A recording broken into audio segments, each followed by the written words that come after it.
और सेबी चीफ को लेकर कांग्रेस बीजेपी में नया घमासान मचा हुआ है। बीजेपी ने स्पीकर से पीएसी हेड केसी वेणुगोपाल की शिकायत कर दी है।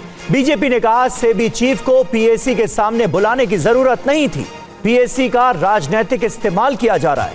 कांग्रेस ने कहा सेबी की विश्वसनीयता पर सवाल उठ रहे हैं। आनंद प्रकाश पांडे हमारे संवाददाता इस वक्त हमारे साथ मौजूद हैं। सेबी चीफ को पीएसी ने समन किया है, उसको लेकर ये जो राजनीति हो रही है, आनंद, इसके मायने क्या हैं और बीजेपी का ऑब्जेक्शन किस बात को लेकर है?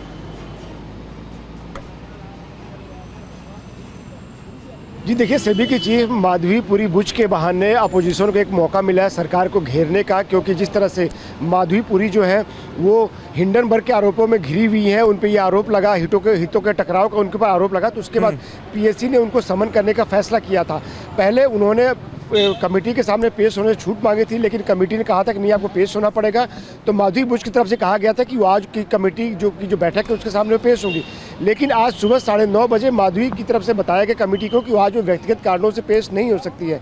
तो ऐसे में केसी वेणुगोपाल ने आज की बैठक में बताया कि आज चूँकि माधवी बुच नहीं आ रही है, ऐसे में आज की बैठक को अगली बैठक तक स्थगित किया जाता है। जब माधवीपुरी आएंगे अगली बैठक में तो इस बैठक को कंटिन्यू किया जाएगा, जिसका जो एनडीए के सांसद उन्होंने विरोध किया। उनका ये कहना था कि पहले से ही उन्होंने इस बात का विरोध किया था कि माधवीपुरी को, यानी कि सेबी चीफ को बुलाना पीएसी के सामने, ये पीएसी का जो दायरा है उसके बाहर की चीज़ है। और इसकी शिकायत पहले ही जो कमेटी के सदस्य निशिकांत दुबे, उन्होंने पत्र लेकर लोकसभा स्पीकर को किया था।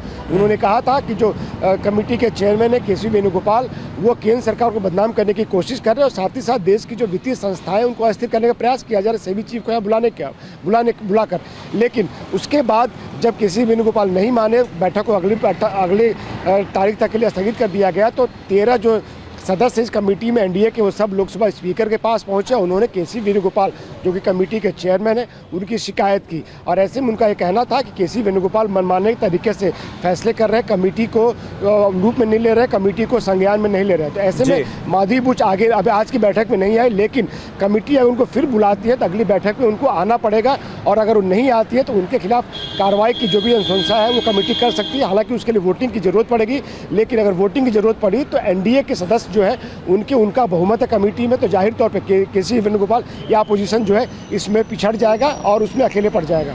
ठीक है, बहुत शुक्रिया आपका आनंद इस जानकारी के लिए। पब्लिक अकाउंट कमेटी के जो हेड हैं केसी वेणुगोपाल, जो कि कांग्रेस पार्टी के सांसद हैं, उन पर सवाल उठाए गए हैं और जिस तरह से विषय तय किए जा रहे हैं उसको लेकर बीजेपी ने उन्हें कटघरे में खड़ा करने की कोशिश की है, स्पीकर से कर दी है शिकायत। बीजेपी ने कहा सेबी चीफ को पीएसी के सामने बुलाने की जरूरत नहीं थी, पीएसी का राजनीतिक इस्तेमाल किया जा रहा है। कांग्रेस ने कहा सेबी की विश्वसनीयता पर सवाल उठ रहे हैं।